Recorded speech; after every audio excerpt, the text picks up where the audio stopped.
Buenas tardes, bienvenidos, bienvenidas. Hoy viernes a las 7 de la tarde. Voy a explicar un poquito, que seguro que ya lo sabéis, lo que vamos a hacer hoy aquí, el motivo de nuestra reunión. Todos conocéis la Universidad Popular de Almansa. Sabéis que reúne una amplia y variada oferta formativa. Sin embargo, entre todos estos cursos, pues hay algunos de ellos que, por lo que sean, pues tienen menos visibilidad. Ese es el objetivo de nuestro encuentro hoy: otorgar a estos cursos sin visibilidad esa visibilidad de la cual no constan. Mostrarlos al gran público, enseñarlos y, por qué no, tratar de encontrar futuros participantes para los cursos subsiguientes. En ese sentido, se ha programado una serie de actividades para estos cursos que vamos a llamar sin visibilidad o con poca visibilidad. Algunos de ellos yo creo que conocidos. Pues hablamos, por ejemplo, cocina internacional, historia de Almansa, maquillaje, literatura mundial, psicología, entre otros muchos. Decirles que en diciembre pasado ya se realizó la primera de estas actividades, justamente con el curso de Navidad, y versó sobre cocina navideña, muy rica, muy sabrosa y muy positiva. Hoy, por tanto, es la segunda de este ciclo de actividades, que toma el nombre de las noticias de ayer, porque justamente gira sobre el curso que a mi derecha Joaquín Sánchez, conocido por todos ustedes, pues tiene, yo creo que, el placer de impartir en la UPA. El curso, como él va a desarrollar a continuación, gira sobre la prensa almanseña, su origen y su desarrollo en el tiempo. Y aunque Joaquín es de sobra conocido pues por todos los aquí presentes, pues debo decir que su nombre es Joaquín Sánchez Martínez, es periodista. Él ha trabajado en informativos para la emisora municipal Almansa 1 Radio y TV Almansa, se ha especializado en espacios culturales e históricos, fue codirector del documental Víctimas Todavía, sobre el proceso de memoria histórica en Almansa, y fue autor asimismo del corto sonoro El Abrazo, que cuenta la historia del nacimiento en Almansa del himno de la Barraca, la compañía de teatro de Federico García Lorca. Y de manera personal, pues yo he tenido el placer de trabajar con él hace 2 o 3 años, pues compartimos parte de tiempo en su programa de TV Almansa Noticias de ayer, del cual toma nombre para este curso. Y la verdad es que me admiró tu profesionalidad, tu rigurosidad, tu ganas de hacer las cosas bien, tu sello de calidad, que yo creo que has ido generando a lo largo del tiempo. Es un lujo trabajar con él, pero yo creo que es un lujo todavía más escucharle. Así que yo me callo y les dejo con Joaquín Sánchez.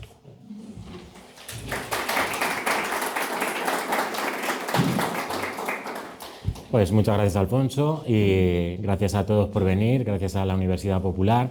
Como ya apuntaba Alfonso, las noticias de ayer es el título de un espacio que hacemos en TV Almansa, en el que la prensa antigua, de noticias destacadas de los primeros periódicos almanseños, pues hacemos también un poco de historia. Y este año pues lo hemos convertido también en curso, en un curso, taller. No es exactamente un curso porque tampoco se trata de impartir unos conocimientos, más que nada se trata de ver juntos esa prensa antigua almanseña que se conserva. En una etapa, cuando hablamos de la prensa antigua almanseña, pues es una etapa que va desde 1880 hasta la Guerra Civil. Esa es la etapa que estamos viendo, porque después de la guerra pues ya obviamente el panorama se reduce de manera drástica, y lo interesante o lo más interesante para mí, desde luego, está en esa etapa. Y hoy se trata de ofrecer pues una muestra del contenido del curso, y para eso pues he elegido una primera etapa, un primer capítulo, podríamos decir, que son los primeros periódicos almanseños, los 3 primeros ejemplos que nos han llegado y que son los 3 todavía del siglo XIX. El periódico, por hacer un poco de contexto muy rápidamente, pues es uno de los artefactos que hemos inventado para comunicarnos, para contarnos cosas, y gracias a que el papel perdura, pues además de comunicar en su momento, cuando se editaban esos periódicos, pues también se convierte con el tiempo en una fuente documental de enorme valor, porque los historiadores lo saben, pues una de las minas de información a la hora de reconstruir cualquier etapa histórica, pues es la prensa, lo que se ha publicado en aquel momento. El primer periódico almanseño, que es La Hormiga, nace en 1880 y lo primero que me gustaría un poco fijar o determinar es si es pronto o es tarde o está bien para un pueblo como el nuestro, ¿no? Entonces, pues muy rápidamente repasamos la historia de la prensa. Desde el siglo XV se pueden imprimir textos de manera mecánica, pero lo que identifica al periódico y le da nombre es que salen con una frecuencia determinada, ¿no? Y eso no va a ocurrir hasta 200 años después, hasta el siglo XVII. El antepasado más directo del periódico es la Gaceta, que nace como boletín de ferias comerciales y de puertos de mucho tráfico, y desde ahí, desde ese primer antepasado, pues se va desarrollando. En España la primera Gaceta es de 1661, es la Gaceta de Madrid, tenía periodicidad mensual y tenía un subtítulo pues muy largo y muy ilustrativo, porque era relación o gaceta de algunos casos particulares, así políticos como militares, sucedidos en la mayor parte del mundo. Ese era el subtítulo de la Gaceta de Madrid, y que fue el germen del Boletín Oficial del Estado. En el siglo siguiente, en el siglo XVIII, se define el formato periódico. En España, por ejemplo, pues es el caso del diario noticioso, curioso, erudito, comercial y político, que luego se transforma en el Diario de Madrid. Nace a mediados del siglo XVIII y cambia de nombre ya a finales de siglo. Y ya en el XIX pues se desarrolla la prensa como negocio, aparece la prensa de partidos, la prensa obrera, todo siempre sujeto a que el gobierno de turno pues diera mayor o menor libertad, y por lo tanto pues hay épocas pues muy prolíficas en publicaciones y otras en las que apenas aparecen, y además las que aparecen pues tienen menos libertad de acción. En nuestro entorno más inmediato, en Albacete, las publicaciones periódicas surgen coincidiendo con la creación de la provincia. La primera, en 1833, es el Boletín Oficial de la Provincia de Albacete, que aún se publica y que al principio, y esto es interesante, además de su función principal de recoger los documentos oficiales, en caso de quedar espacio libre, decía su reglamento, podía insertar anuncios privados u otros artículos. Con lo cual, pues ahí habría una puerta para que, además de la información como boletín oficial, pues pudieran incluirse otros artículos o anuncios. Unos años después, en 1841, nace el primer periódico de la provincia, que es El Defensor del Pueblo, en Albacete, y en el resto de poblaciones pues tuvimos que esperar un poco más para que apareciera la prensa.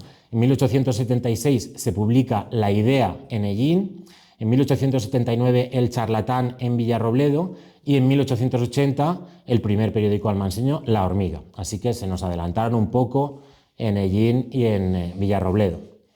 En aquellos primeros periódicos de hace casi siglo y medio, pues asistimos a la confrontación entre las nuevas ideas y movimientos y la tradición y los esquemas establecidos. Y junto a ese debate, pues también vamos a encontrar cuáles eran los asuntos que preocupaban a los ciudadanos, qué demandas tenía la población, qué eventos culturales se celebraban, incluso qué productos se anunciaban. Es una mina de información, aunque hay que relativizar también su influencia en la época, porque era solo una pequeña parte de la población la que tenía acceso a la prensa. Hay que pensar que había un 70 y tantos % de analfabetismo en la época en que empiezan a publicarse los periódicos en Almansa, con lo cual, pues 3 de cada 10 almanseños eran los que podían leer el periódico, y eso sí tenían, bueno, las posibilidades económicas de gastar un dinero en eso. Cuando empiezan a aparecer esos periódicos, pues por lo tanto estaban hechos por una minoría y para una minoría instruida, y por lo tanto pues tenían relevancia pues relativa, sobre todo en los círculos de poder, y menos efecto en el almanseño de a pie, Quienes impulsaban estos periódicos, aunque a veces es difícil averiguar quién estaba detrás, porque en algunos casos no aparece director, no aparece simplemente pues solo figura el impresor a veces. Entonces, bueno, pues hay en algunos casos que no sabemos si era el propio impresor el que estaba detrás del periódico. Pero bueno, viendo los ejemplos de los que disponemos, pues estos, digamos, impulsores de la prensa en aquel momento son, bueno, burgueses, lógicamente, empresarios con inquietudes, funcionarios, profesionales implicados en política, en algunos casos, pues gente con inquietud cultural, a veces se utilizan como altavoz político. Hay ejemplos con mayor vocación informativa y otros que parecen más caprichos o aventuras que alguien emprendió en un momento dado. La mayoría tenía una vida efímera, solo salían unos pocos números y en solo algunos casos tenían cierta continuidad. De algunas cabeceras únicamente se ha conservado un solo número, mientras que de otras tenemos una serie más completa y por lo tanto podemos hacer un mejor seguimiento. En algunos casos solo tenemos constancia de que existieron los periódicos porque hay referencias a ellos en otros documentos, pero no nos ha llegado ningún número, con lo cual pues no podemos entrar a analizarlos. En general, aquellos primeros periódicos eran paradójicamente poco informativos, con mucho contenido literario y con un esquema en el que la prioridad no eran las noticias. En la primera página podía ir, por ejemplo, un cuento y para encontrar una noticia que a lo mejor podía ser pues, de mayor interés porque era un suceso o porque pues, a lo mejor había que irse a la página 3 y en un párrafo sin identificar pues estaba esa información. No se había desarrollado todavía el lenguaje periodístico y pues no había titulares, por ejemplo, así que pues eso, las noticias estaban perdidas en mitad de la página, no había esa llamada de atención al lector que ahora encontramos, bueno, y que a veces incluso ahora es lo único que consumimos, el titular. Los primeros periódicos almanseños también carecían de fotografías o de ilustraciones. Es en el tercero que vamos a ver es cuando aparece la primera ilustración o fotografía.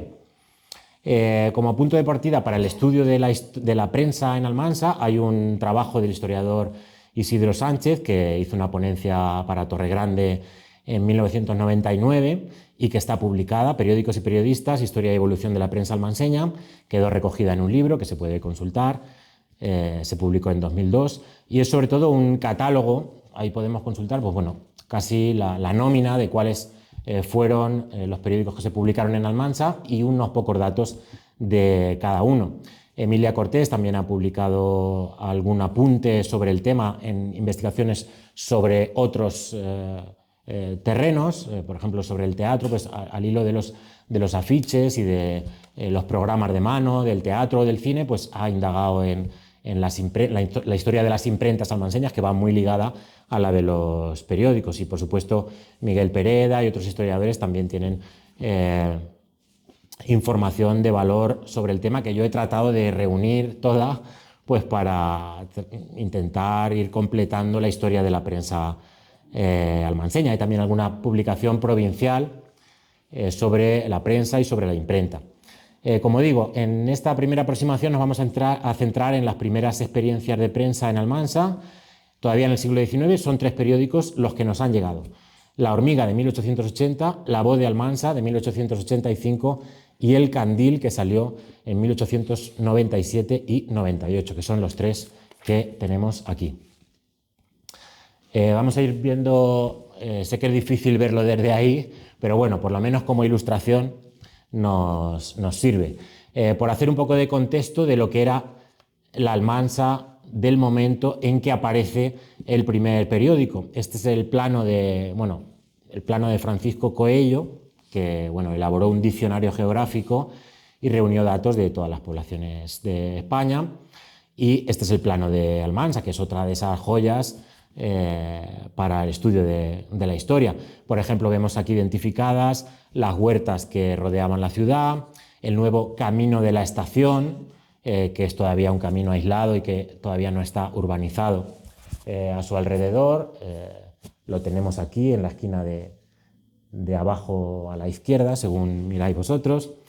También los límites de la población pues son interesantes, porque la calle Arrabal, que es la actual Méndez Núñez, pues era prácticamente el límite del pueblo. Más allá de la calle Méndez Núñez no había casi nada.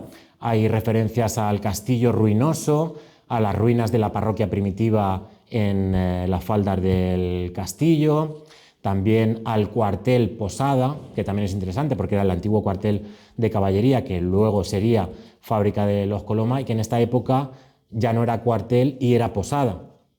Y también figura el convento, escuela, guardia civil, o sea, el convento de los frailes, que en este momento se usaba como escuela y como cuartel de la Guardia Civil. Son, bueno, pues algunos apuntes de lo que aparece aquí en el plano. En esta época Almansa tiene en torno a 8.000 habitantes. En el contexto social hay que recordar que es una población dedicada todavía fundamentalmente a la agricultura y mayoritariamente pobre, y al mismo tiempo se está gestando, pues, por un lado, el crecimiento de la industria del calzado, también un motor económico y social es el ferrocarril, que había llegado a la ciudad pues 25 años antes y que está trayendo a una nueva población de ingenieros, de profesionales especializados que llegan con nuevas inquietudes. Y en el plano político pues está muy reciente la experiencia de la Primera República, en la que Almansa se ha mostrado ya como una población avanzada en cuanto a ideas, solo unos años antes de la aparición del primer periódico. En este contexto, ¿qué hacía falta en Almansa para que apareciera un periódico? Pues una imprenta. Y vamos a ver también cómo es de antigua la primera imprenta de Almansa. La primera de la provincia es de 1835 y fue fundada en Albacete para imprimir el boletín oficial de la provincia, como hemos mencionado antes. En Almansa, gracias a los registros del ayuntamiento, sabemos que en 1870, 10 años antes del primer periódico, existía un establecimiento denominado Imprenta y Encuadernación de Ramón Vargas en la calle San Sebastián, que es la actual Aniceto Coloma, donde, por ejemplo, se imprimieron las cuentas del ayuntamiento republicano federal en los años 70 y 71. En documentos municipales figuran pagos a esa imprenta por razón de impresiones, encuadernaciones y efectos de escritorio. Por lo tanto, pues sabemos que efectivamente ejerció como imprenta. Y el propietario, Ramón Vargas, va a aparecer mencionado unos años después como promotor de un espectáculo de ópera en Almansa, que era, pues, bueno, unas cosas de aquella época, que era impresor y luego también, pues, unos años después organizaba óperas. Pero la que tenemos aquí en pantalla es la de Juan Piqueras, la imprenta de Juan Piqueras, que va a ser el primer gran foco de la prensa almanseña, va a ser la que imprima los primeros periódicos. Estaba situado originalmente en la que entonces se llamaba Calle del Cura número 3, que es actual Pablo Iglesias, que es una calle que ahora pues tiene viviendas y ya, y entonces era uno de los puntos neurálgicos del pueblo. Estaba la fábrica, la primera fábrica de los Coloma, estaba el casino artístico, estaba, iba a estar poco después la casa del pueblo. Bueno, era un punto neurálgico del pueblo, aunque ahora nos parezca extraño. Y precisamente en esa época, en 1880, el año que aparece el primer periódico, va a pasar a llamarse Calle del Progreso. Y es ilustrativa la propuesta al ayuntamiento para ese cambio de nombre. Dice esa propuesta: esta vía pública marca un verdadero adelanto en las edificaciones. Estaba el casino artístico. Y en el gusto arquitectónico con que están hechas, por cuya razón sería oportuno sustituir este nombre, Calle del Cura, por el de Calle del Progreso, que le encuadra perfectamente. Esa fue la propuesta, se aceptó y la Calle del Cura iba a pasar a llamarse Calle del Progreso, lo cual no puede ser más metafórico, del cura al progreso. Las primeras imprentas que se instalaron en el siglo XIX en pueblos como el nuestro, crecieron en muchos casos ligadas a un periódico. Y en el caso de Almansa, pues el domicilio de la imprenta va a ser también el de la administración del periódico, lo que implica lo que indica la implicación del impresor en el propio periódico, porque daba su dirección, y digamos que no era solo el que ejecutaba físicamente la publicación, sino que también tenía una implicación y en algunos casos no sabemos si el impresor, como he dicho antes, era el propio director también del periódico. Juan Piqueras Sanchís es, por tanto, el primer gran impulsor de la prensa en Almansa. Nació en Almansa en 1851, hijo de Diego Piqueras Carcelén, que era sacristán, y de Dolores Sanchís, que era de Fuente la Higuera. Juan Piqueras aparece en el padrón municipal como maestro impresor. Se casó en 1883 con Julia García Parras, procedente de Navas del Rey, de Madrid, y que importa porque posteriormente se haría cargo del negocio cuando murió Juan Piqueras. También sabemos que el hermano mayor de Juan, José, fue director titular de la Banda de Música de Almansa a partir de 1894. Ahora hemos sabido que bueno, es la familia de Rafael Piqueras, hermano de su bisabuelo, si no me equivoco. Así que, bueno, algo hemos encontrado y seguiremos la pista para averiguar algo más de estos Piqueras que están detrás del nacimiento de la prensa en Almansa. Primer periódico, La Hormiga. No sabemos por qué le pusieron La Hormiga, si, bueno, por lo de la cigarra y la hormiga o no sé. El caso es que, sí, por el trabajo y por esa laboriosidad a lo mejor. Tenía como subtítulo Periódico semanal de intereses morales y materiales. Nos indicaba aquí en la cabecera que costaba 1 peseta 50 céntimos el trimestre en toda España y cada número suelto 10 céntimos.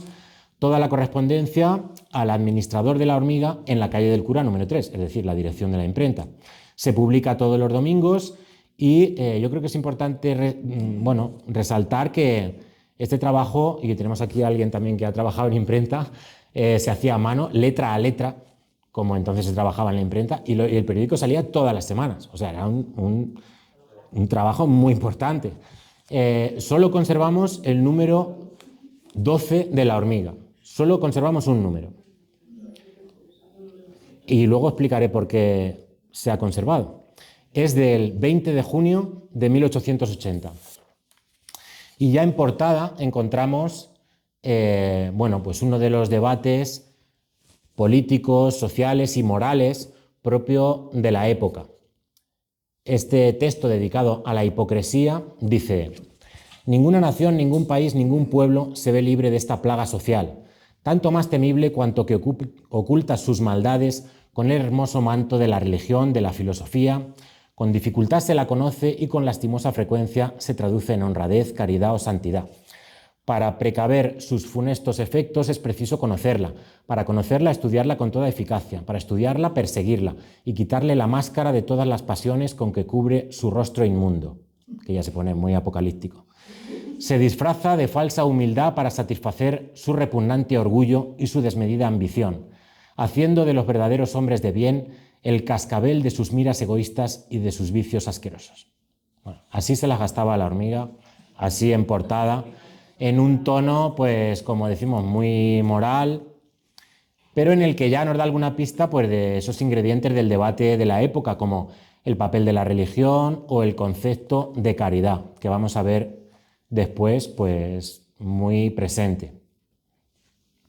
En esta sección de variedades era un cajón desastre que tenían todos los periódicos. Algunos ni siquiera tenían título para esa sección, sino que simplemente pues, en una página aparecían una serie de párrafos y tú, si quieres saber de lo que van, pues te lo tienes que leer. Esto es importante porque incluye información política, pero en forma de rumor. Dice: infinitas versiones hemos oído sobre el resultado de cierto viaje que produjo por de pronto la paralización de asuntos de interés para nuestro pueblo. ¿Qué será? ¿Qué no será? Y en tanto que una cáfila de impúdicos logreros se agita en torno al sol que más calienta, el pobre pueblo paga y adelante. Bueno. También encontramos crítica de los servicios públicos redactada con una cierta ironía. Dice: a pesar de las quejas, está visto que el que tenga necesidad de salir de noche, especialmente en los primeros días de luna, es preciso que se provea de una luz y de muchas precauciones para no romperse algo o contra uno de los carros que ponen en las aceras o en un montón de ruina o en una piedra. Y a propósito de piedra, ¿verdad que la hay en la calle del Cura, esquina a la de Virgen de Belén, y es muy hermosa y está muy bien colocada para el efecto de que se trata? Llamamos una vez más la atención de quien corresponda al objeto de que mande vigilar para la corrección de tales abusos, que siempre dan pobre idea de la cultura de una población. Así que la hormiga se ocupaba de la piedra que había en la esquina de la calle del Cura con la calle Virgen de Belén. También en estos periódicos hay mucha información en los anuncios. Aquí, por ejemplo, en La Hormiga se anunciaba Emilio Cortina y hermano, calle Huescas, que es la actual Mendizábal, número 5. Acabamos de recibir 1000 abanicos de la China y el Japón, de variados dibujos y gustos. También la sombrerería de Enrique Real, en San Sebastián 8. Tengo el honor de poner en conocimiento del público que acabo de recibir un bonito y elegante surtido de sombreros de palma y jipijapa, que la jipijapa era como también un tejido extraído de una palma, en las formas de novedad y cuyos precios llegan al último grado de economía. Y otro, los que deseen comprar relojes de todas clases más baratos que en ninguna capital de España los encontrarán en la relojería alemana de Francisco Gámez, que se establece definitivamente en Almansa, en la calle Virgen de Belén número 3, relojería alemana. Bien. Y también en esa última página pues, había unos datos del registro civil de nacimientos y defunciones. En la semana nacimientos varones 4, hembras 3, así se especificaba, total 7. Y defunciones varones 6, hembras 3, total 9. Matrimonios 1. Más datos que nos daba La Hormiga. Y incluía también precios del mercado, como por ejemplo el de vinos de color que costaban a 24 reales la arroba. Bueno, ya he dicho antes que este es el único número que tenemos de La Hormiga y que fue el último. Y es que el periódico fue sancionado por una infracción de la ley de imprenta en 2 de los artículos que incluía. Uno de ellos, ese que hemos leído en forma de rumor sobre la política, sobre los efectos que había producido cierto viaje. Bueno, pues por eso lo sancionaron. El alcalde ordenó el secuestro de la tirada. Así se lo hizo saber al jefe de correos y telégrafos con el fin de que recogiese los números que había en esa administración. Y por eso se conservan varios ejemplares de este número 12 que no llegaron a enviarse porque los recogieron de la oficina de correos y por eso tenemos pues como 10 o 12 números del número 12, o sea, 10 o 12 ejemplares del mismo número, del número 12, en el archivo, que es de los pocos que tenemos originales, porque de otros tenemos reproducciones porque alguien los ha conservado o son de la colección familiar, pero el archivo no tiene los originales, sino sus reproducciones digitales. Al dueño de la imprenta, Juan Piqueras, le cayó una multa de 50 pesetas, que debía ser un dinero, y por esta información sabemos que figuraba como director del periódico Alejandro Soldevila, porque en la cabecera de La Hormiga no aparece, pero en el documento municipal que especifica esta sanción dice que el director del periódico era Alejandro Soldevila. Y de los Soldevila, pues bueno, sabemos que tenían una casa aquí en la calle Aragón, cerca de la casa parroquial, que hubo 2 médicos con el apellido Soldevila en el siglo XIX, que uno de ellos perteneció a la logia masónica La Rosa, que va a salir a colación en varias ocasiones, y que se fundó justo al año siguiente de la aparición de La Hormiga. Así que son coetáneos estos primeros periódicos con aquel fenómeno de la masonería, bueno, por lo menos en una primera aparición en Almansa. Y sabemos que este número 12 fue el último porque en el siguiente periódico almanseño, que va a ser La Voz, que lo vamos a ver después, en 1885, en el artículo con el que se despide, encontramos una doble confirmación. Por un lado, que La Hormiga fue el primer periódico almanseño, y por otro, que este número 12 fue el de su desaparición, porque dice el artículo: 2 tentativas de publicaciones periódicas van en esta localidad, y La Hormiga solo pudo dar 12 números. Así que con esa sola frase ya nos cuenta que solo había habido 2 intentos de periódicos, La Hormiga y La Voz, que se despedía, y que La Hormiga solo pudo dar 12 números y por lo tanto este que vemos, el número 12, es el último. Teniendo en cuenta que se publicaba con periodicidad semanal, el primer periódico almanseño, con un cálculo muy sencillo, podemos determinar que solo duró unos 3 meses. Así que fue, pues como decía antes, una publicación de vida efímera y de la que, pese a que solo tenemos un número, pues solo con ver un número extraemos un montón de información. Es como una cata que hacemos así al azar en un terreno y que pues ahí ya vemos nos cuenta un montón de cosas, un montón de características de este terreno. Pues aquí con el Con la hormiga pasa igual. Seguimos con La Voz de Almansa, que es el segundo, que aparece 5 años después que La Hormiga. También semanario independiente, se declaraba, y también tenía ese subtítulo de Literatura, Ciencias, Política e Intereses Materiales. Costaba unos 50 pesetas el trimestre, tal. Dirección y Administración, Progreso 7. Seguimos en la misma calle y es el nuevo local de la misma imprenta de la que estábamos hablando, de la imprenta de Juan Piqueras, que es la que va a ejecutar físicamente esas publicaciones de 4 páginas. También La Hormiga tenía 4 páginas, los primeros tienen este formato. No aparece nombre del director, solo vienen firmadas algunas colaboraciones y por lo tanto pues podemos especular con que el propio impresor, Juan Piqueras, pues estuviera detrás, fuera en realidad el que muchas veces nos habla desde el periódico. No lo sabemos, no lo podemos confirmar. Hay en el archivo 15 números, que ya es una colección pues mucho más interesante porque podemos seguir el hilo de muchos temas, de los 26 que se publicaron. O sea, salió durante un semestre. Un poco más que La Hormiga, ya vamos avanzando. Tiene una declaración de intenciones, dice: a pesar de las prevenciones de muchos, La Voz de Almansa nació y morirá independiente.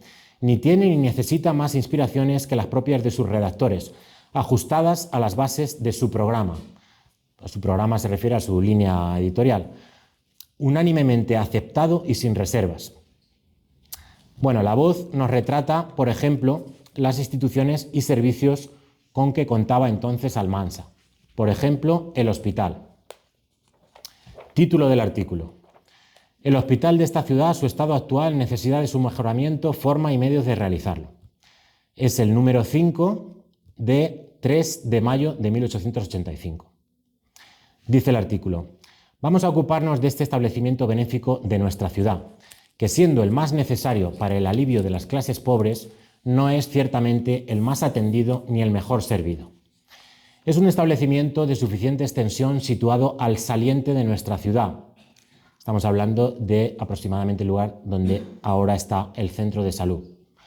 Con 2 salas de enfermos en la planta baja y piso principal que miran a dicho lado, un salón cuadrado sobre el zaguán y otro estrecho hacia poniente, donde suelen establecerse algunas camas en los casos de mayor necesidad. Sus condiciones higiénicas son medianas, sus enseres pocos y en no muy excelente estado, y sus recursos de hoy, lo consignado en el presupuesto municipal a que está afecto, no excede de 5.000 pesetas.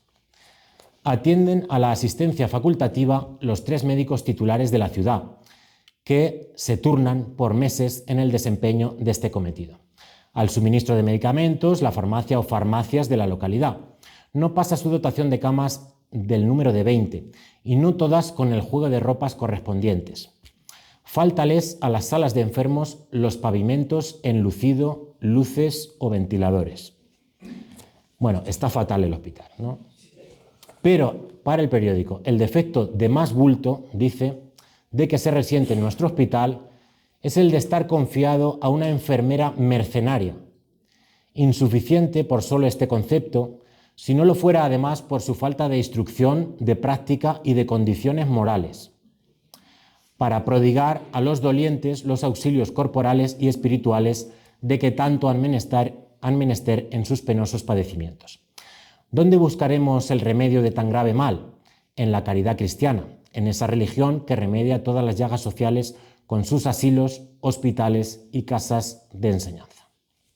Es decir, el hospital es una ruina, pero lo peor de todo es que la enfermera no tiene formación religiosa para dar a los pobres, porque hay que pensar que no es un hospital como hoy, sino que es un hospital para pobres. O sea, el concepto de hospital de entonces, el hospital se había fundado todavía en el siglo XV como una institución benéfica, solo atendía a los enfermos pobres, ¿vale? Y pues los médicos se turnaban, los médicos privados del pueblo se turnaban para dar atención allí, las farmacias también, y estaba a cargo de esta enfermera. Y lo que reclama La Voz de Almansa es que se conceda la gestión, la atención del hospital a alguna congregación religiosa, como efectivamente después va a ocurrir. El periódico también es una fuente única para conocer la historia de otra institución, el asilo, que se había fundado un año antes. Es este artículo que se titula Efemérides Gloriosa, porque dice La Voz que de todos los acontecimientos antiguos y modernos sucedidos en nuestra localidad, quizá ninguno merezca ocupar lugar preferente en la historia de Almansa al de la instalación de la Casa Asilo para Pobres Ancianos Necesitados, llevada a cabo el año anterior. La sociedad tiene el deber moral de velar por la conservación de todos los individuos que forman el cuerpo social. Aquí hace una llamada como a la justicia social, pero vamos a ver enseguida cómo siempre ligada a la religión. La persona que, o por reveses de la fortuna o por falta de previsión, queda en la indigencia en los últimos días de su vida, no puede ni debe quedar privada de la subsistencia. Es lo cierto que se consentía concluyesen sus días estos desgraciados, arrastrando su hambre, su miseria y sus harapos, mendigando de puerta en puerta, y se retirasen a un mísero e insalubre tugurio de noche, donde solían cobijarse en peores condiciones quizá que los irracionales. O sea, los mendigos, los pobres, no tenían desde luego las mejores condiciones en aquel momento en Almansa.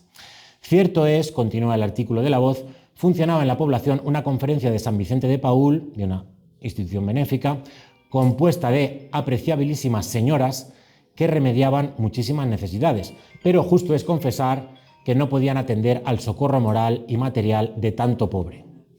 A principios del año próximo pasado, esta es una expresión que se utilizaba entonces y que aparece en los periódicos un montón de veces, el año próximo pasado, o sea, se refiere al año pasado, pero se decía así. Una docena de señoras, cuyos nombres no escribimos hoy por ser de todos conocido, resolvieron albergar y alimentar a todos los ancianos desvalidos. La única casa de que se disponía para establecer el asilo era la legada por la condesa de Antillón, la cual estaba en un estado tan ruinoso que se temía quedaran envueltos en sus ruinas los pobres acogidos el día menos pensado. En pocos meses, de entre estos escombros, surgió como por encanto un palacio.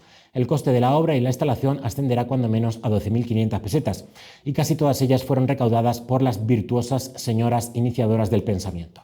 Recorrieron la población de casa en casa y obtuvieron bastantes donativos en metálico, camas y demás útiles. Con el concurso de todos pudo inaugurarse la casa el día 22 de junio del pasado año, nos da el dato exacto, encargándose de los acogidos las hermanitas de los ancianos desamparados, santas mujeres que fueron recibidas por todo el vecindario de una manera tan entusiasta como se ve pocas veces. Actualmente es superiora Sor Constantina, que con otras 4 hermanitas más de dicha institución, moderna y puramente española, atienden esmerada y cuidadosamente a 16 ancianos de ambos sexos, instalados en 2 espaciosas y bien acondicionadas salas. El trato que se da a estos desgraciados no cabe mejor. Tampoco les faltará la bendición de Dios. Nos da un montón de información sobre el asilo, su dotación, sobre el proceso para ponerlo en marcha, ese palacio de los Condes de Antillón que estaba en la Rambla de la Mancha y cuya portada después se rescató y se trasladó al interior, es la que da al jardín de la Casa Grande. Esa era la portada del antiguo palacio que servía de asilo. Y bueno, pues además de estas 2 instituciones se debía estar mejor en el asilo que en el hospital, por lo que vemos. También La Voz nos cuenta que 1885, que fue el año en que se publicó, no fue un buen año para Almansa. El periódico va a coincidir con un periodo de adversidades y gracias a La Voz disponemos de un gran volumen de información de enorme valor para saber qué ocurrió y cómo los almanseños le hicieron frente. Este artículo que vemos ahora, Antes que venga, pues se refiere a la epidemia de cólera que afectó a Almansa aquel año. Hay sucesivos artículos, se puede hacer un seguimiento casi semana a semana de cómo evolucionó la epidemia y yo pues he extractado algunas cosas porque sería demasiado contarlo todo, ¿no? Pero bueno, uno de los artículos que incluye bastantes de las medidas, sobre todo, que se pusieron en marcha para hacer frente a la epidemia. Dice el artículo: por si acaso no son suficientes las inundaciones, los terremotos y la falta casi absoluta de cosecha de cereales, a cuyo sufrimiento nos hallamos condenados en el corriente memorable año, Lo del terremoto es por un terremoto que hubo cerca, en el Valle de Albaida, el año anterior, 1884. El cólera morbo aflige hoy a una buena parte de la provincia de Valencia. Aquí estamos todavía cuando se está viendo venir. Ni es posible ocultar ya esto, ni conducirá a nada negarlo. Precaver es más fácil que evitar y suele ser también mucho más eficaz. Debemos principiar prontamente a adoptar serias disposiciones y a reunir recursos para combatirla y ver de minorar sus funestos estragos. Bajo esta persuasión, convocó el dignísimo alcalde de esta ciudad a la Junta de Sanidad y a casi todo el vecindario en las salas consistoriales, es decir, hubo una gran asamblea de todo el pueblo. Bien pocos faltaron, dice la voz. Se discutió todo lo digna, patriótica y juiciosamente, no sé cómo se discute patrióticamente sobre una epidemia, pero bueno, olvidándose las divisiones que puedan separarnos en el terreno de la política. El ayuntamiento tiene el apoyo moral y material patente, decidido e incondicional de todo el vecindario para adoptar cuantas medidas conduzcan a impedir la entrada del huésped asiático, así se refería al cólera, en nuestra población y para combatirlo enérgicamente si por desgracia la invadiera, que la invadió. Los mercados se han trasladado muy previsoramente a la Casa de Cantos, es decir, el mercado se saca del pueblo y se lleva a la Casa de Cantos, a la carretera de Valencia, para que allí, dice el artículo, queden los carruajes. Pero corre la voz de que los conductores penetran en la población donde traen envases y otros efectos contumaces y es un mal que esto suceda, por lo cual debe vigilarse para impedirlo, para que los comerciantes que venían de la zona de Valencia y que los paraban como cuarentena, digamos, en la Casa de Cantos, pues no de extranjis entraran en la población y pudieran traer el contagio. Dice el artículo, el establecimiento de algunas camas con los útiles necesarios para asistir a algún enfermo forastero tampoco debe demorarse. También convendría tener dispuestas algunas casitas extramuros para trasladar a ellas a las familias de la población, pues notorio es el buen resultado que ha surtido el aislamiento de las casas infestadas, es decir, algunas casas aisladas que hubiera fuera del pueblo para llevar allí a las familias contagiadas, mandándose evacuar las casas colindantes y obligando a salir a todas las familias menos a la del enfermo. Las medidas que se adopten, entendemos, deben tomarse inmediatamente y no aguantar a que la enfermedad nos acometa, pues entonces todo es confusión. La digna autoridad local, que tiene la fortuna o desgracia de gobernarnos, más bien lo segundo, dice, sabemos positivamente que no duerme. Bien, pues este era el artículo que un poco advertía de la posible llegada de la epidemia que iba a terminar llegando. El periódico va ofreciendo todo tipo de información que pudiera ser útil a la población ante la llegada de la epidemia y todo esto pues nos retrotrae lógicamente a la que hemos vivido bastante recientemente en Almansa. Aquí se incluye un poco de todo. Dice, por ejemplo, un apreciable amigo que reside actualmente en Murcia nos remite el tratamiento del cólera que, según dice, es el empleado con mejor éxito en aquella desgraciada capital. También afectó mucho a Murcia. Se meterá el enfermo en la cama, con suficiente abrigo. Tomará enseguida una taza de té negro con una cucharada de ajenjo, ron o aguardiente. Una lavativa de una mezcla de agua, almidón y yema de huevo, a la que se pondrán 14 o 16 gotas de láudano, que es un licor de opio, además de la absenta que le hemos dado, o el ron o el aguardiente. Si hubiese vómitos, se tomarán pedacitos de hielo o nieve o un poco de polvos de asta de ciervo. No sé, ese enfermo no sé cómo iba a terminar.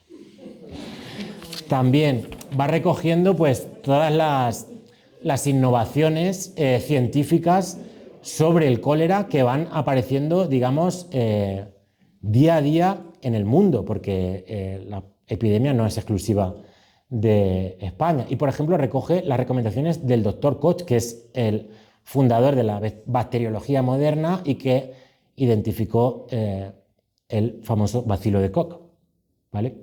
Que decía no beber agua que no esté hervida y no comer frutas ni legumbres crudas. También advierte el periódico de falsos remedios. Esta también es buena. Dice, nos aseguran que en nuestra ciudad una mujer receta contra el cólera, pero en tales términos que valiera más no lo hiciera. Mientras se tiene prevención contra los médicos, se busca y se fía la existencia a quien, por mucho que valga, no pasará de ser una curandera. Cosas de España, dice el periódico. También en los anuncios vamos a encontrar cómo el comercio quiere responder igualmente a la demanda de soluciones ante el problema del momento en Almansa, que es el cólera. La confitería, repostería y cerería de Alfredo Reig dice: se han recibido los acreditados caramelos anticoléricos que tanta aceptación han tenido en Valencia y otras capitales. Y casi es mejor lo de los hermanos Esteve, que dice: contra el cólera, el mejor preservativo y de seguros resultados es ayudar a la naturaleza con alimentos nutritivos. Hemos recibido recientemente el rico salchichón de vid y butifarra catalana, o sea que salchichón y butifarra contra el cólera. Bien. Y La Voz refleja también un debate sobre la vacunación, un debate que se está produciendo a escala nacional e internacional, es decir, otro tema que no es nuevo, el de los pro vacunas y los antivacunas. La Voz va a hacer campaña a favor de la vacunación, porque además el impulsor de la vacuna, que se va a hacer famoso mundialmente y reconocido, es un médico, el doctor Ferran, que va a probar y experimentar muy cerca de aquí la vacuna, en Alcira. Era un médico catalán, pero que estuvo trabajando aquí en Valencia. Dice La Voz: uno de los medios, y sin disputa el único positivo de preservación, es la colerización por el método Ferran, es decir, la vacunación. Pudo la inoculación anticolérica infundir recelos y hasta causar cierto miedo. Desde que son del dominio público estadísticas auténticas con las que se prueba la disminución de la mortalidad por el cólera entre los individuos vacunados, ya no cabe duda. La vacunación anticolérica, a pesar de los pesares, se abre paso como toda verdad científica. Aconsejamos de todas veras, de todo corazón y con la confianza de no defraudar las esperanzas de nadie, que se inoculen. Es el discurso de La Voz. A lo largo de los números que conservamos del periódico va a ir apareciendo el debate con voces en contra de la vacunación y con más datos sobre este doctor Ferran, que fue una eminencia en su época, que probó la vacuna con su propia familia y con los médicos que tenía alrededor, y que al final el gobierno le permitió expender esa vacuna, pero siempre que fuera él mismo, no otros médicos, sino él mismo, como para que se hiciera responsable de lo que pasara. El periódico va a incluir otra cosa que nos parece pues, de antes de ayer. Va a incluir una tabla con el número de contagios y defunciones por la epidemia. A partir del número 20 del 16 de agosto publica esta tabla titulada Movimiento Sanitario de Almansa, que es pues como los gráficos del telediario con el COVID.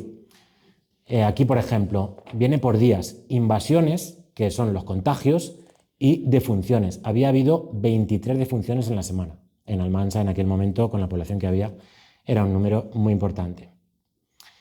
Y uno de los aspectos que a mí me parecen más interesantes que nos revela el periódico en esta circunstancia en la que se encuentra Almansa es la necesidad de los vecinos de organizarse ante la debilidad o ausencia de un sistema público. Y en el número del 16 de agosto dice La Voz: nos adherimos con entusiasmo al pensamiento iniciado por varios amigos a fin de organizar asociaciones de socorros mutuos. Para que sirva de estímulo a los vecinos todos de esta población, afrontemos con entero corazón la calamidad que nos aflige, la fraternidad como medio y como fin el bien común, dice. Y especifica como las bases, los principios de este proyecto que, según dice, pues varios amigos del periódico lo han planteado y el periódico se hace eco y lo difunde. El proyecto es formar una asociación de los vecinos que habitan las manzanas en que están enclavadas la iglesia, el Pósito, la Tercia, los casinos y la Torre de la Plaza. En principio era ahí, pero luego vamos a ver cómo se va a extender por la población. El objeto: hacer de los habitantes de la indicada zona una gran familia que se socorra mutuamente contra la epidemia que nos amenaza. Deberes de los asociados: los mismos que tienen los padres para con sus hijos, estos para con sus padres y los hermanos entre sí.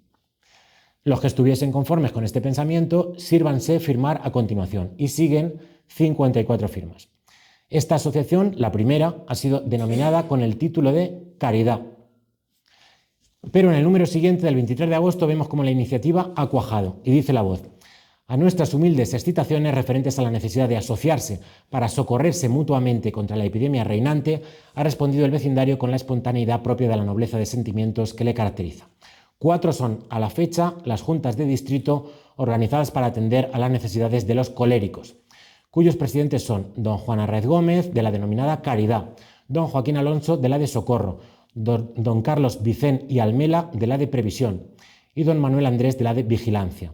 Y hay una lista de donativos de la sociedad denominada Socorro. Y en esta movilización hay un matiz diferente, se habla también de caridad, como antes, pero aquí no hay ninguna referencia, como en los casos del asilo y el hospital, ninguna referencia religiosa. No hay una inspiración, o no parece haberla, religiosa detrás de estas organizaciones. Y es que esos términos en los que se expresan las bases de estas organizaciones, pues eso de la fraternidad, pues suena bastante a los principios de la masonería que, como decíamos, pues estaba en ese momento, digamos, funcionando en Almansa. Y contrastando los nombres que aparecen al frente de estas juntas que hemos dicho, pues efectivamente hay por lo menos uno, el de Carlos Vicén y Almela, que era miembro de la logia masónica La Rosa.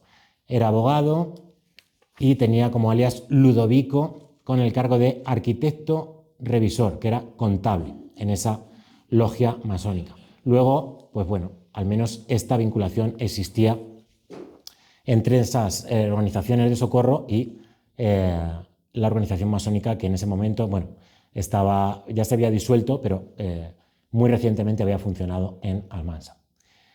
Y siguiendo con la serie de La Voz, pues vamos a ir al resultado de esa movilización. Por ejemplo, el número del 30 de agosto nos da el detalle de las personas que han sido socorridas por esas juntas. Dice: Apolonia Bueno, Polonia era el nombre, viuda con 6 hijos, de la calle Buen Suceso número 23, se le ha dado 1 peseta diaria mientras dure la convalecencia de un atacado. Un atacado era un infectado, lógicamente.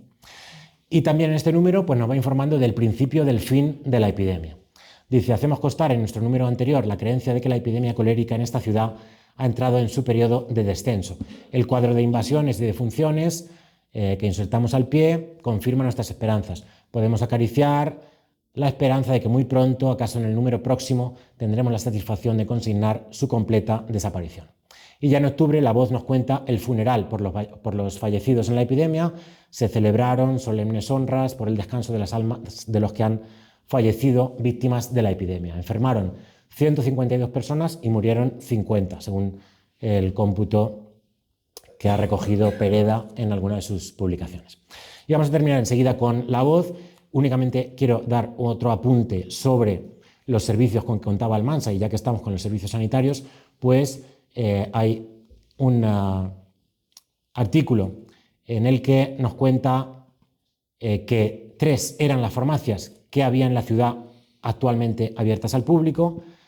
Dice: la antigua y acreditada del doctor Andrés Blas Arteaga, la del licenciado Manuel Jordán y Carreras, instalada en la calle Mendizábal frente al León, y la del licenciado Francisco Rivera Blanco. Así que la primera farmacia de Jordán estaba en el León y data de 1885. Bueno, y añade La Voz: conocidas son las excelentes circunstancias que distinguen a la primera de las 3 boticas enunciadas, la de Andrés Blas. De la segunda, de la de Jordán, solo podemos decir que se ha instalado modestamente. Dice: no así la tercera, pues el señor Rivera ha demostrado su buen gusto en la instalación de su botica, en la que, tanto en lo concerniente al decorado como en lo relativo al número y belleza de los frascos y demás utensilios de una farmacia, ningún detalle ha quedado desatendido. Nos felicitamos de que hoy cuente esta población con estos positivos elementos de progreso. 3 farmacias. Y ya para terminar con La Voz, pues nuestra despedida, que es este artículo final del 4 de octubre de 1885, en el que el periódico reivindica su labor y lanza una especie de reto para ver si alguien toma el testigo. Dice: fenecido el compromiso que teníamos contraído con nuestros benévolos suscriptores de remitirles por un semestre La Voz de Almansa, cesamos con este número de publicar nuestro semanario. Motivos poderosos, públicos unos, reservados otros, nos mueven a tomar esta resolución. Durante los 6 meses que hemos redactado el periódico, ni una sola de las cuestiones que han surgido ha quedado sin debatirse, defendiéndose los intereses locales. Cuando terribles e inauditas inundaciones arrasaron nuestros campos, también tuvimos inundaciones.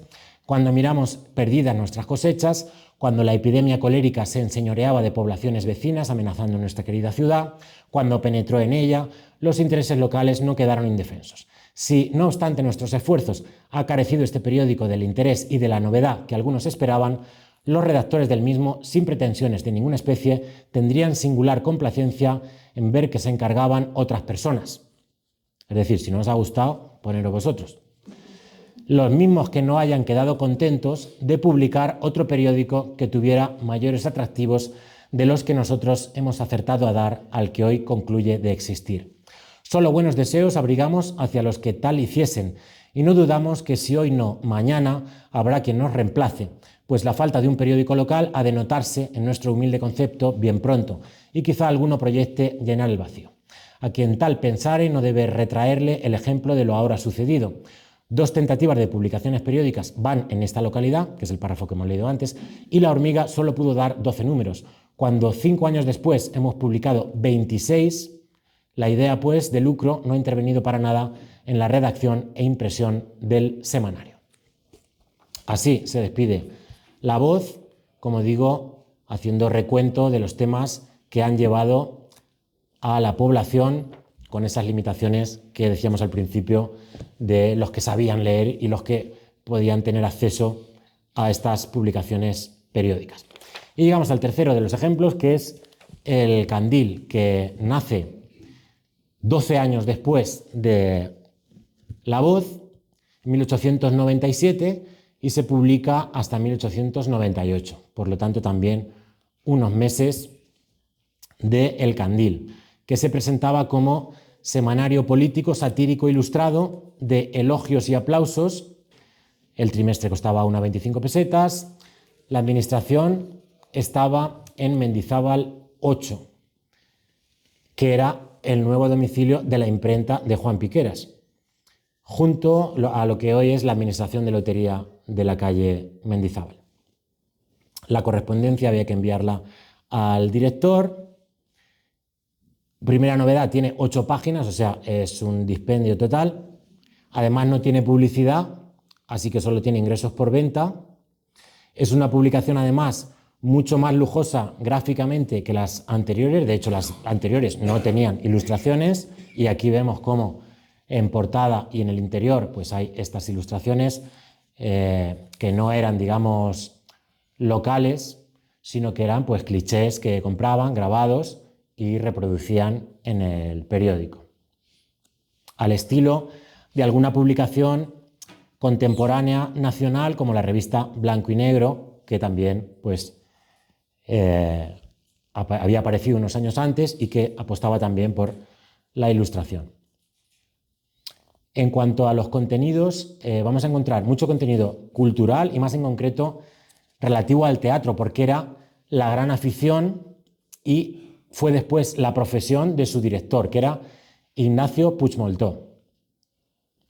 Ahora daremos algún dato de él. Tenía distintas secciones: coplas, cuentos y poemas, semblanzas de actores y actrices, de dramaturgos, de cantantes, incluía figurines de moda, tomados de la revista Última Moda, y viñetas de un historietista y caricaturista español que trabajó en otras publicaciones nacionales, que se llamaba Navarrete.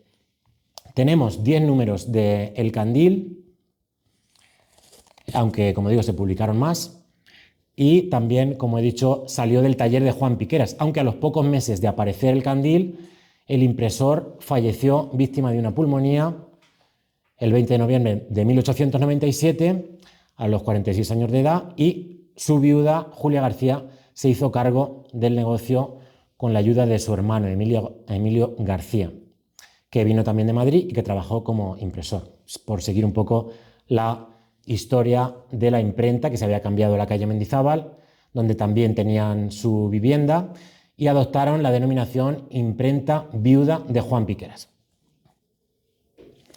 El candil, bueno, aquí el nombre sí que podemos intuir que tiene ese sentido de iluminar y también, pues bueno, puede tener que ver con que en esa época la falta de alumbrado era una de las preocupaciones y de las quejas de la población, y de que en el momento en que aparece el candil, pues se acababa de instalar precisamente un primer alumbrado público, y el periódico va recogiendo algunas de las mejoras que se fueron introduciendo en el alumbrado por parte de las compañías adjudicatarias de la línea. El director, como he dicho, Ignacio Puigmoltó, es un personaje muy interesante que, después de haber tenido una fortuna importante, nos dicen los historiadores, gracias al negocio familiar de vinos, se arruinó y se recuperó varias veces, se marchó a Madrid, se integró en compañías importantes de teatro y viajó por toda España haciendo teatro, según se recoge, como digo, en varias de las publicaciones sobre la historia local. En uno de sus primeros números, El Candil desmiente los rumores que al parecer corrían sobre su desaparición, sobre la desaparición del periódico. Dice: no hay nada de eso. Muchas han sido las personas que, bien sea por los rumores que corrían, bien porque El Candil ha dejado de publicarse durante 2 domingos, han creído que nuestra publicación había dejado de existir, y más aún que había sido reemplazada por otro semanario ilustrado que, bajo el título de La Columna, dirige don R. Puig, particular amigo nuestro, con lo cual nos está dando el dato de que, al mismo tiempo que El Candil, funciona también otra publicación denominada La Columna. Lo que pasa es que no nos ha llegado ninguna muestra. Continúa El Candil: ni El Candil ha dejado de publicarse, ni mucho menos ha sido sustituido por ningún otro. Estos rumores dieron lugar a muchos comentarios más o menos maliciosos. La autoridad local no ha denunciado nuestro periódico, porque en sus columnas en nada hemos ofendido deliberadamente su susceptibilidad, en alusión a esas posibles sanciones, como ya le había ocurrido a La Hormiga, que desapareció por esa causa. Y añade un poema final para rubricar que no desaparece. Dice: no digo un soplo que apagar podría la luz de este candil pura y radiante. Es que ni un huracán fuera bastante, ni un ciclón el candil apagaría, que vaciló su luz un par de días, más viva lucirá en adelante. Y como ahora el aceite está barato, tiene aceite el candil y para rato. Firmado Fray Redondo. Bueno, este era el estilo del periódico. El personaje, la celebridad del momento en Almansa y para El Candil, que le va a hacer un gran seguimiento, es el coronel Arteaga, que estamos en vísperas de que España perdiera sus últimas colonias, un momento crítico, y que suscita una reacción como de exaltación patriótica que va a tener también su reflejo en Almansa y en la figura del coronel Arteaga, porque precisamente él había estado en esas colonias que vamos a perder pronto. Había estado en Filipinas y Cuba, y por cierto también había sido masón y tenía como alias Milán. Bueno, era un militar almanseño, y en el artículo titulado Llegada del coronel don Francisco López Arteaga, pues El Candil se vuelca. Dice: hermosa, solemne, imponente resultó la manifestación llevada a cabo por la ciudad de Almansa en obsequio a su hijo predilecto don Francisco López Arteaga. Una comisión del ayuntamiento, del clero y una representación militar salió a la Encina para recibir a nuestro ilustre paisano. O sea, que fueron a la Encina a recibirlo porque llegaba en un tren a la Encina. A las 8 menos cuarto entró el correo en la estación de Almansa, así que fueron a la Encina a recibirlo y se vinieron con él en el correo hasta Almansa, en cuyo punto era imposible andar. Abrióse un departamento en el que venían el bizarro coronel y su familia. Bizarro significa valiente, aunque luego le hemos dado otros significados. Desde este momento los vivas y el entusiasmo del público rayaron en el delirio, repitiéndose sin interrupción. La música lo recibió con los acordes de la Marcha de Cádiz, y el ilustre viajero, visible y profundamente emocionado, saludó cariñosamente al pueblo que le aclamaba. Como pudo, se consiguió bajar al paseo, donde hasta tal punto llegó el entusiasmo que, haciéndose imposible dar un paso, fue necesario pedir un caballo, que galantemente ofreció el señor don José Rodríguez de Paterna, y montado hizo su entrada en la población el coronel López Arteaga. O sea, épico, a más no poder, el coronel en el caballo, bajando la calle San Roque, como los desfiles de las fiestas. Porque dice el artículo, las calles del tránsito, o sea, San Roque, Plaza de la Constitución y Virgen de Belén, profusamente iluminadas, eran insuficientes para la muchedumbre que se agolpaba ansiosa de saludar a nuestro heroico paisano. La cervecería confeccionó un artístico arco de triunfo con dedicatorias alusivas y alumbrado con vistosas farolas. El círculo de agricultores también adornó su fachada y la plaza caprichosamente. Llegó a la parroquia de Santa María, en cuya puerta principal se apeó, abrazándose a su anciano padre, desarrollándose conmovedora escena. No sé si sonaría una música de fondo en ese momento. En esta actitud subió las gradas del altar mayor y después de dar entusiastas vivas a nuestra excelsa patrona, la Virgen de Belén, calurosamente contestadas por la inmensa muchedumbre que invadía el templo, le fue entregada de manos del señor cura la espada de honor, regalo de Almansa a su hijo predilecto. Se cantó una salve y el ilustre viajero se retiró a su domicilio a descansar. Desde luego. Y concluye el artículo. Dice, almanseños de corazón, no podemos mirar con indiferencia cuanto Almansa se refiera. Patriotas por convicción, debemos aplaudir a los héroes que luchan por la integridad de nuestra bandera. Si uno de esos héroes es un hijo de Almansa, demos rienda suelta a nuestro justísimo gozo, gritando con todo el entusiasmo de nuestro corazón. ¡Viva España! ¡Viva Almansa! ¡Viva nuestro heroico coronel! Y un apunte más, haciéndonos eco de los deseos expuestos en esta redacción por distinguidas personas, nos permitimos trasladar al alcalde el pensamiento de bautizar la calle o plaza donde esté ubicada la casa natalicia del señor López Arteaga con el nombre de este ilustre paisano. Nos unimos a esta petición que desearíamos ver atendida. La casa natal estaba en la plaza de Santa María, no le iban a cambiar el nombre a la plaza para ponerle el del coronel Arteaga, así que unos años después se puso su nombre al pasaje del ayuntamiento. Fue en 1902, o sea que ya pasaron unos cuantos años desde que lo proponía el Candil. Bueno, más temas que nos cuenta el Candil. También hay contenido político. Por cierto que el coronel Arteaga murió un año después en Cuba, en 1898. Otro de los aspectos que refleja el Candil y que son propios del momento es la situación política que estaba marcada a escala nacional y también en Almansa por el caciquismo, la corrupción y las trampas en general. El periódico expresa sus críticas y sus denuncias sobre el funcionamiento del sistema y también sus esperanzas en que nuevos dirigentes pudieran cambiar las cosas. En su número del 4 de julio de 1897, el Candil nos informa, por ejemplo, de la toma de posesión del nuevo alcalde, que es este artículo que estamos viendo. Dice, a las 11 de la mañana tomó posesión del cargo de alcalde presidente de este ayuntamiento nuestro distinguido amigo don José Enríquez de Navarra, perteneciente a una de las familias que han ocupado durante siglos los cargos de poder en Almansa. La sala de sesiones, la antesala, los pasillos, las escaleras y hasta la lonja estaban cuajadas de personas de todas las clases de la sociedad que con su presencia y el júbilo reflejado en el rostro querían saludar al nuevo alcalde, regidor de los destinos de esta ciudad, sedienta de administración y justicia. Dice, tan solo algunos políticos de profesión no habrán visto con buenos ojos lo que todos los almanseños aplaudimos sin reservas. Apoyarle todos incondicionalmente en su deber, por cuyo cumplimiento hemos de desvelarnos los que aboguemos por el bienestar de la ciudad. Mientras el señor alcalde tenga de su parte, como creemos tendrá, a la opinión pública, nada debe arredrarle en el cumplimiento de su deber. Tras la toma de posesión, los nuevos cargos fueron obsequiados con una serenata, presentando a la población animadísimo aspecto, dice el Candil. Parece que la cosa no mejoró demasiado, porque 2 semanas después, el 18 de julio, nos cuenta el Candil. La sesión anunciada para el jueves hubo de suspenderse porque faltaron todos. Continúa la crónica. Escaso número de concejales y escaso público. Y sigue, aburrimiento general por parte del público, sueño horrible, bostezos prolongadísimos, etc. Esas eran las crónicas de los plenos del momento en Almansa. Y se adornaba también con alguna viñeta, como es este caso que vemos en la nota cómica de El Candil.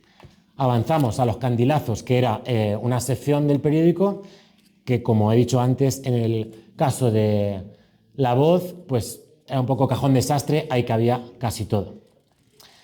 Era característico este apartado en el que pues, había contenidos culturales, también, por ejemplo, un correo abierto para recibir poemas que los aficionados quisieran enviarle con objeto de que fueran publicados. Pero el candil, para responder a quienes enviaban sus versos, se reservaba un tono humorístico y también bastante despiadado. Dice, por ejemplo: ¿qué descansado se quedaría usted después de escribir esa atrocidad poética? Otro: eso que envía ni es verso, ni verdad, ni decente, ni chicha, ni limoná. O sea que no solo no se lo publicaban, sino que lo ponían a caldo. Y en estos candilazos, al final del periódico, incluían noticias breves, a veces redactadas también en tono satírico. Por ejemplo, esta, que es una nota de sucesos de una detención. Dice: el día 4 del actual, a las 3 de la tarde, entraron en esta ciudad los autores del robo de un par de mulas a que hicimos referencia en nuestro número anterior. Los niños, dice entre comillas, atienden a los nombres y apellidos siguientes, y cuenta todos los nombres y apellidos sin protección de datos ni nada. Naturales respectivamente de Villamayor, Castellón y Dalias, Almería.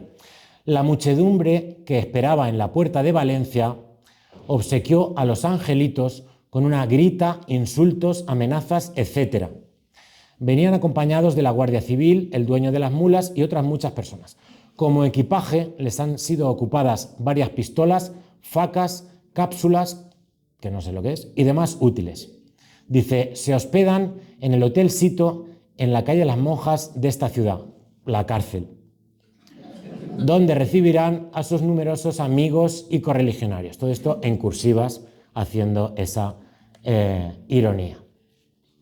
Y las informaciones de este apartado pues, nos dan también una idea de cómo era entonces la vida en Almansa. Por ejemplo, desde que como medida preventiva se ha adoptado en esta ciudad el sistema de matar los perros vagabundos, propinándoles una dosis de veneno, se ven continuamente por las calles de esta ciudad perros muertos, y hasta se da con frecuencia el caso de que los chiquillos los arrastren. Esperamos que el señor alcalde corrija tan repugnante abuso. Y otra: llamamos la atención de quien corresponda acerca del hecho de llevar los cadáveres descubiertos por la población. Y esto, a más de que creemos está prohibido, en época de epidemia como la presente, que ahora era de viruela, constituye un nuevo peligro sobre los muchos que tenemos. Y en el último número que tenemos de El Candil, de agosto de 1897, aunque nos dice el historiador Isidro Sánchez que el periódico llegó hasta 1898,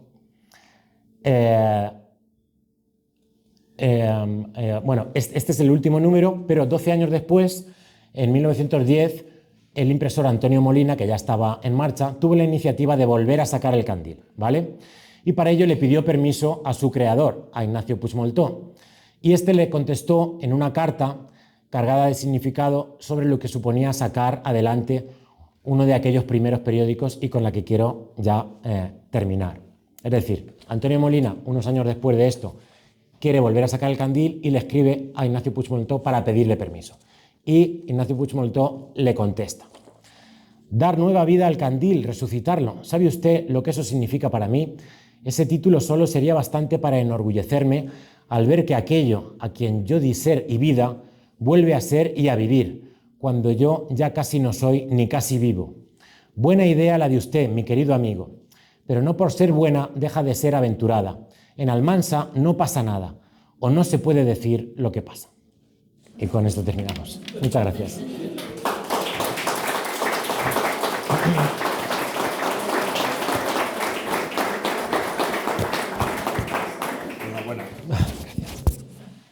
Bueno, espero que no se haya cansado mucho. He leído mucho y estoy un poco afónico.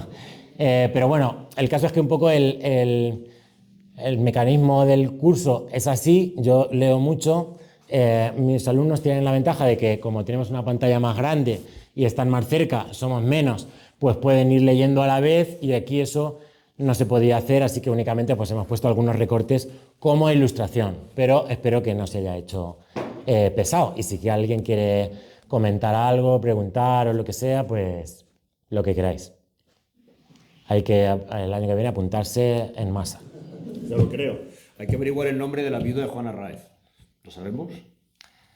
De Juan Piqueras. Juan Piqueras, perdón. Sí, sí, claro, lo sabemos, lo hemos dicho. Sí. ¿Lo has dicho? Sí, sí. Vale. Porque heredó el negocio y, bueno, figuraba como imprenta viuda de Juan Piqueras cuando murió el fundador. Como yo sé hablar, se me ha ido a mí el Juan Piqueras.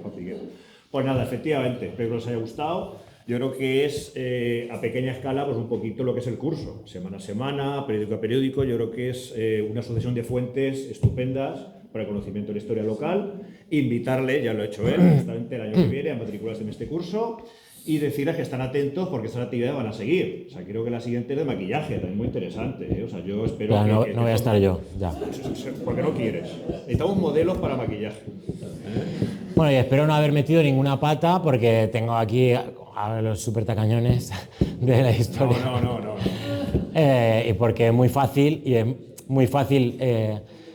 confundir y cuesta mucho contrastar datos, y yo creo que hay que hacerlo desde luego y mantener en todo lo posible el rigor, aunque cueste pues muchas consultas, muchas publicaciones y mucho contrastar unas páginas con otras hasta un poco dar con la versión que pueda ser pues más perfecta de una historia, que de hecho esto pues que acabo de leer pues seguramente si sigo trabajando sobre el tema pues se irá modificando y se irá actualizando porque pueden aparecer cosas, y aprovecho también para bueno, hacer esa llamada que hago siempre que hay ocasión a que si alguien tiene o sabe o de alguien que pudiera conservar algo de prensa antigua, porque sí que es verdad que aparecen cosas, porque hay muchos desvanes, muchas casas antiguas que se desmontan, que se quitan, que se recogen,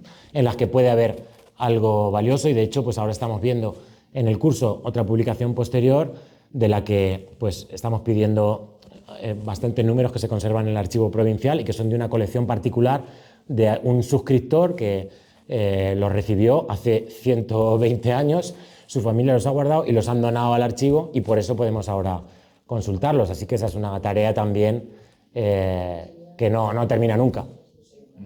Y eso, si alguien quiere algo, preguntar o lo que sea, y si no, pues...